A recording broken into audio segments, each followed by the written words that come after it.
കഥ കേട്ടാലോ? ഒരിക്കൽ ഒരു കുറുക്കൻ ഗ്രാമത്തിലൂടെ നടക്കുകയായിരുന്നു. നേരം സന്ധ്യ മയങ്ങി. എന്നും കുറുക്കന് ഈ നടത്തം പതിവാണ്.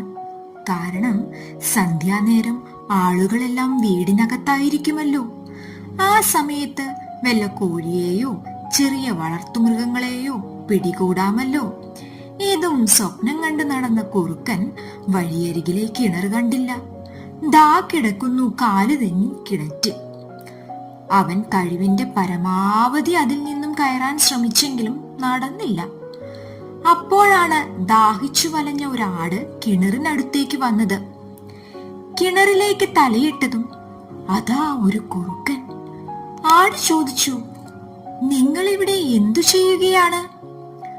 ഞാൻ കുറച്ച് വെള്ളം കുടിക്കാൻ ഇറങ്ങിയതാണ്. ഈ നാട്ടിലെ തന്നെ ഏറ്റവും നല്ല വെള്ളം കിട്ടുന്ന കിണറാണിത്. ഒന്ന് കുടിച്ചു നോക്കൂ, കള്ളക്കുറുക്കൻ മറുപടി പറഞ്ഞു.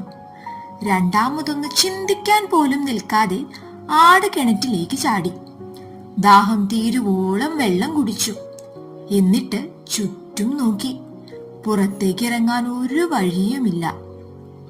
കുറുക്കൻ പറഞ്ഞു, എനിക്കൊരു ബുദ്ധി തോന്നുന്നു. നീ നിന്റെ പിൻകാലുകൾ കുത്തി നിൽക്കൂ. ഞാൻ പുറകിൽ ചവിട്ടിക്കയറി എങ്ങനെയെങ്കിലും കിണറിന് പുറത്തു കടക്കാം. അതിനുശേഷം നിന്നെയും പുറത്തു കടക്കാൻ സഹായിക്കാം. വേറൊന്നും ചിന്തിക്കാതെ ആട് കുറുക്കൻ പറഞ്ഞതുപോലെ ചെയ്തു.